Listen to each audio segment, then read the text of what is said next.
Hi INFJs and Autistic INFJs, welcome back to my channel. Today I want to have a little conversation around fear because I was scared all the time. Growing up as an INFJ, I was scared every single day, almost 24 hours a day. I was scared, and into my teens and my adult life, I was still scared all the time. I didn't know of what, but I was scared.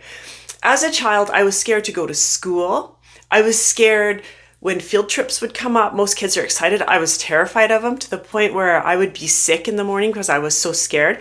I was scared of sports day. I was scared when we had guest speakers or presentations in the gym because it was something different and I was scared. I didn't know what the threat was, but there was something there. I was scared in my teen years. I was scared to go to college. I wanted to go to college. I wanted to go to university. I had dreams. I knew what I wanted to do. I was too scared. I was too scared to leave my town. I was too scared to leave my house. And then when I got into being an adult, I was scared to go get groceries. I was scared to leave toxic situations, toxic relationships. I was scared to go get a different job, so I would stay in toxic jobs.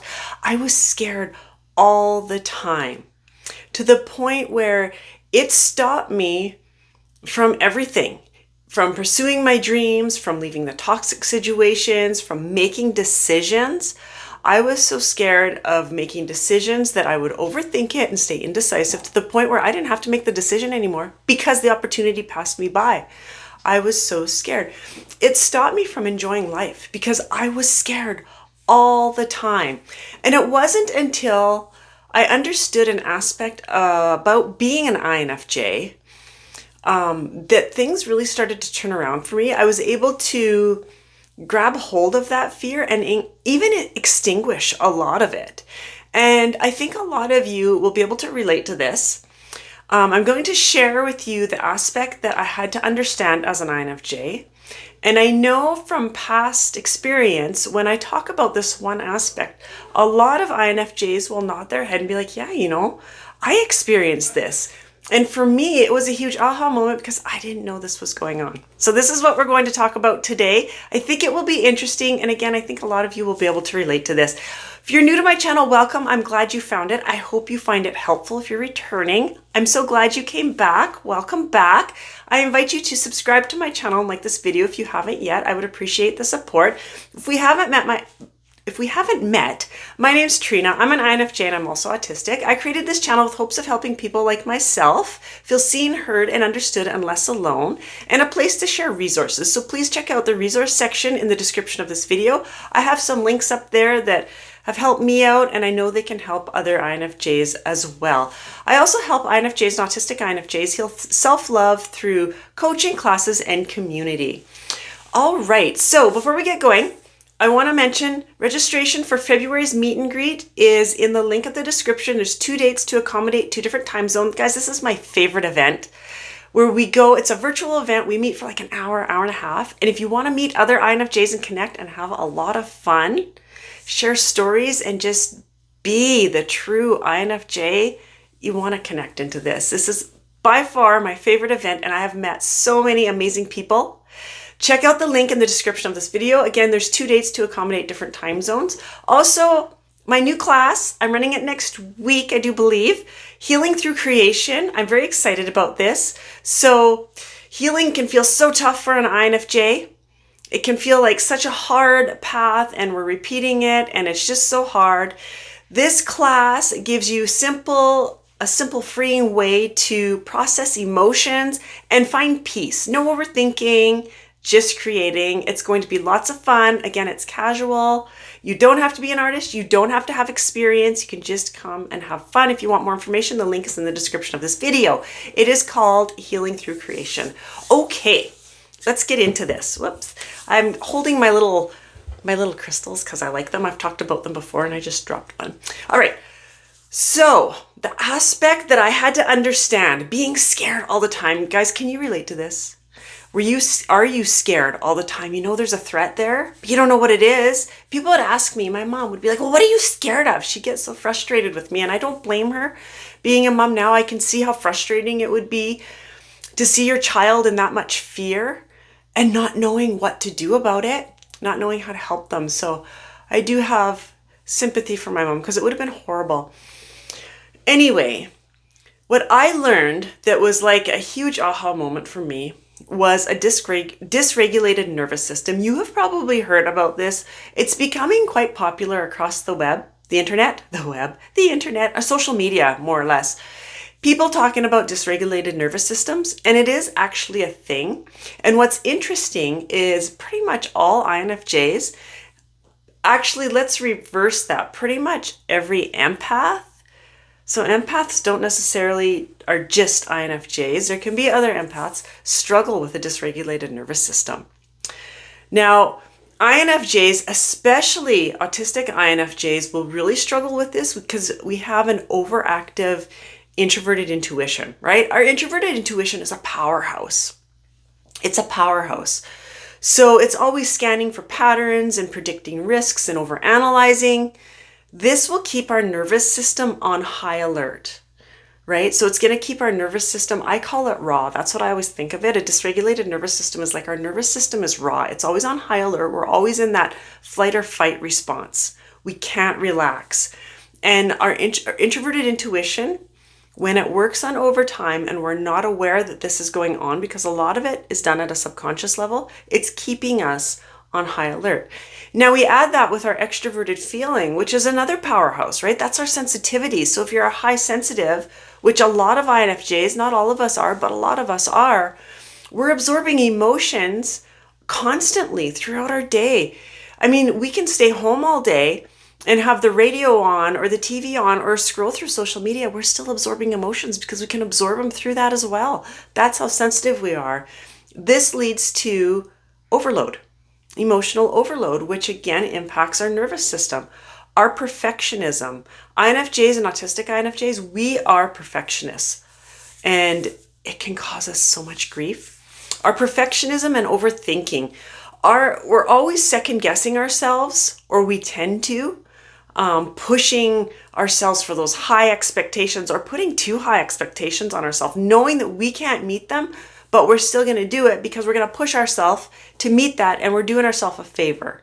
Side note, it's not doing yourself a favor. That's actually really impacting your self-esteem and your self-worth in a very negative way when we do that. So it is not self-care. Our fear of making mistakes, which is linked to the perfectionism and overthinking, it keeps our nervous system in high stress. It is high stress for us, and it's just keeping that nervous system right raw. Next is our masking and our social anxiety. Trying to act normal creates chronic stress. When we can't be ourselves, I always say keeping up that masquerade of somebody that you're not is really stressful on us. Very stressful. We can't stand fake. So when we put on our masks and we're masking, which a lot of INFJs and definitely autistic INFJs do, we're being fake. We are being somebody that we are not, and that is causing a lot of inner turmoil and stress on us. And then if you're autistic INFJ, this one is more for you, but INFJ, you might struggle with this too. It's our executive function challenges. So the stopping, starting, transitioning, it adds to stress. What I mean by that, I should expand on that a little bit. So when we're stopping a task or starting a task, shifting from one task to the next in a day, or transitioning, or being interrupted when we're in a task, it's really frustrating for us, or it's hard for us to transition into another task. Like for me, I did a video on this, so I'm not going to go deep into it. It was last week's video, I do believe. It's quite interesting. It's called Autism Inertia. And we can be busy all day long. That was me. I was busy all day long doing absolutely nothing. It was like I was just running around in circles getting nothing done because I really struggled with being able to stop one task and start another, or knowing what to do. And that's the executive function. This will keep us in stress. It will keep our nervous system right raw. But what I really found interesting about a dysregulated nervous system and INFJs and autistic INFJs is it's linked to our childhood. And this is why most of us will struggle with a dysregulated nervous system, and a lot of us don't even realize this is what's going on. So often, INFJs and autistic INFJs, we had a super critical parent, or maybe both parent or caregiver, or narcissistic one, or both while we were growing up. This caused us to always walk on eggshells. That's what I call it. We didn't want to trigger anybody. We didn't want to upset anybody. So we were constantly walking on eggshells, tiptoeing around. This is a huge reason why we have a dysregulated nervous system and we are always scared. Huge. This is why we're always looking for the threat. We don't know where the threat is. We just know that there's a threat and we're scared. This was an aha moment. I'm like, wow, that is so interesting. Because I know a lot of INFJs, you're probably nodding your head being, yeah, that was my childhood. Yeah, right? So what does a dysregulated nervous system look like? So there's a whole list of symptoms of what it can look like. I picked out some that are really common for INFJs. One is a feeling on edge all the time. You're always edgy. You're always like, you know something's going to happen, but you just don't know what, right? That was me. I was scared all the time. It was horrible. But I mean, I was bullied so bad at school. This is going back to like the childhood experiences, which creates a dysregulated nervous system. I was a target for bullies because I was so quiet that a lot of people thought I was mute.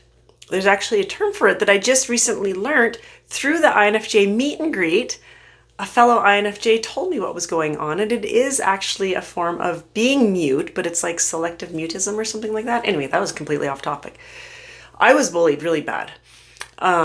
I was pushed and kicked and spit on and called names and shoved into the wall and had rocks thrown at me on a daily basis at school. This happened all the time, like almost every single day, from kindergarten all the way until grade 12. So sending a child into that every single day of their life, of course it causes fear. It's scary for them, right? So I have compassion for myself for that. Anyway, we're going to get into that. That was a side note. But this is what I'm talking about. When we feel on edge, there's always a threat. We're always looking for that threat. We tend to, when we have a dysregulated nervous system, we tend to avoid new or unpredictable experiences out of fear or overwhelm. That was me. I could not handle anything new.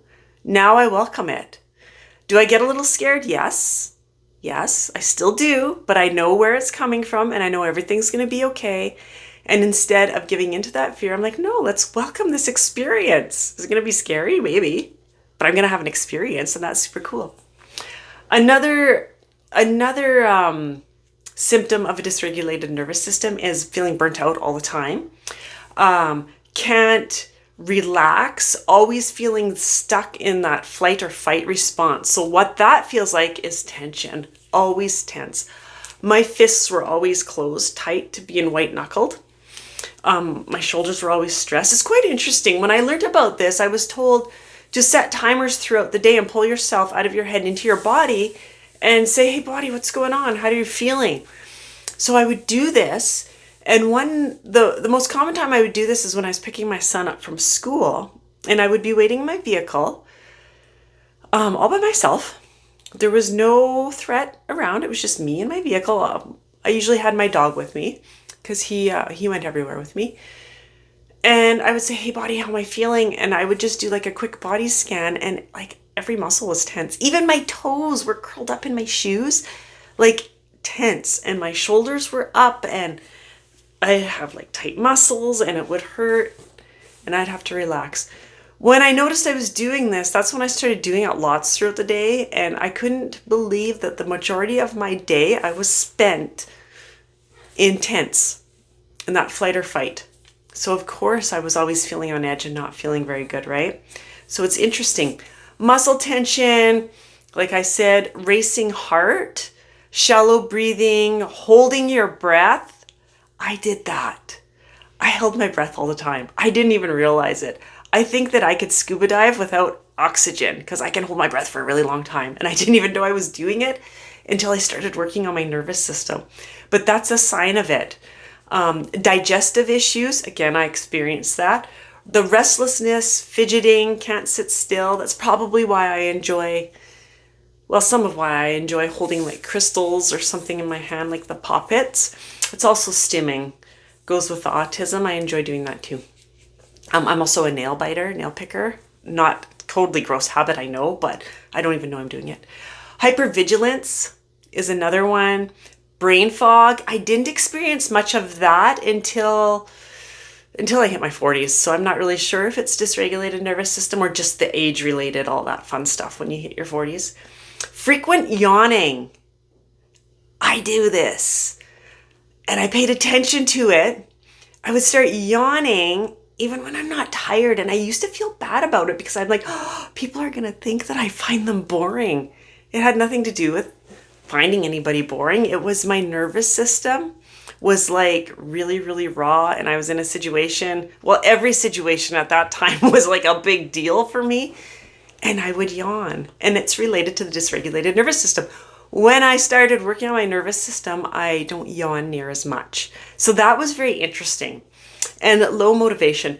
That's just a few things. Now, it's a simple Google search if you want to search up dysregulated nervous system symptoms. There is a long list. It can go right into like fibromyalgia, that sort of thing. But it's worth the read to relate to some of that, because maybe that's some of what you've got going on. It can also lead to, by what I understand, like autoimmune disease. So it can get quite serious. So how do we heal this nervous system? How do we heal it? I picked out what I do. I'm going to share with you what I do. I still do this on a daily basis. I've been doing it probably for almost 4 years on a daily basis. When I discovered all of this, the first thing is grounding. That is so important for an INFJ. Grounding. We need to ground ourselves multiple times a day. You will feel better for it. Your nervous system's going to say thank you when you start grounding yourself. You're going to feel better. So my favorite way to ground, I have to put my little crystal down, is hand on a heart, one on my tummy. You can't see it, but I got my hand on my tummy.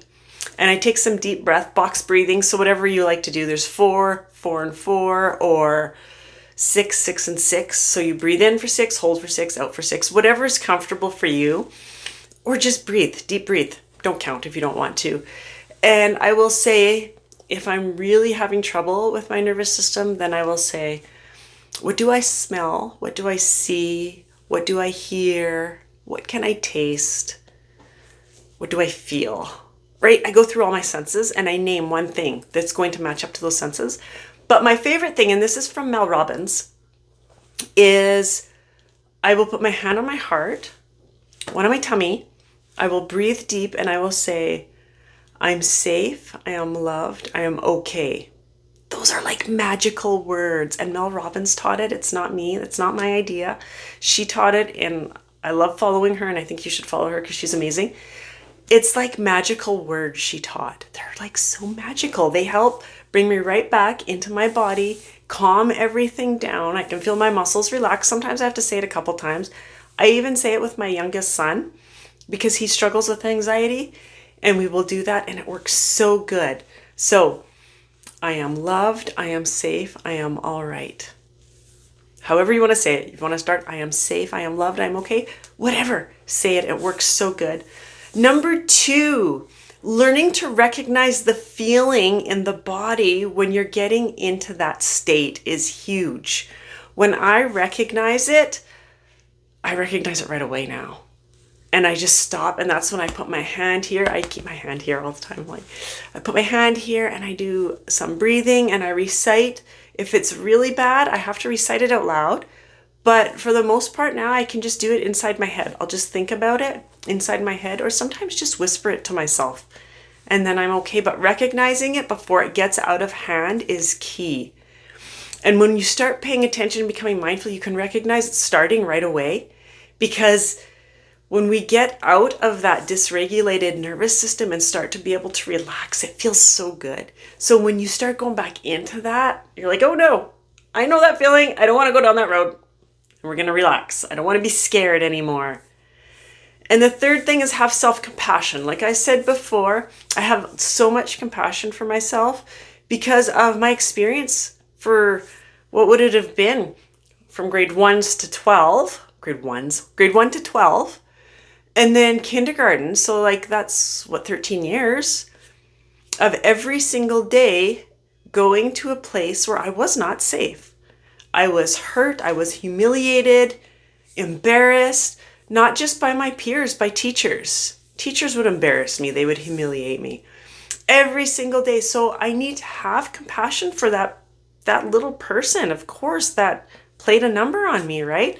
Was I a victim? No, not at all. I'm thankful for all those years. That's what helped create me, who I am today, so I can come here and share this with you and help other people like myself. So no, I'm not a victim. I'm grateful for all those years. And now when I look back, I'm amazed at how strong I was that I went through that. But do you see the compassion, where that leads you? When we have compassion for ourselves, we can start to see that, you know what? Yep, that experience, it was crappy, but it helped build who I am now. And that's pretty cool. So have compassion for yourself. You will need it with that dysregulated nervous system. I hope this was helpful. Let me know in the comments if you can relate to some of what I was saying. I know I've done other videos like this and I get tons of feedback on it. Lots of people will email me and be like, yep, this is like you're speaking to me. So I hope it was helpful. Again, if you're interested in the INFJ meet and greet, links in the description, or my new class, Healing Through Creation, the link is in the description of this video. Thank you so much for joining me. Again, like this video, feel free to share it. The more times it's shared, the more INFJs we get to help, and that's what it's all about. Subscribe to my channel. Thanks again, and I'll see you soon. Bye for now.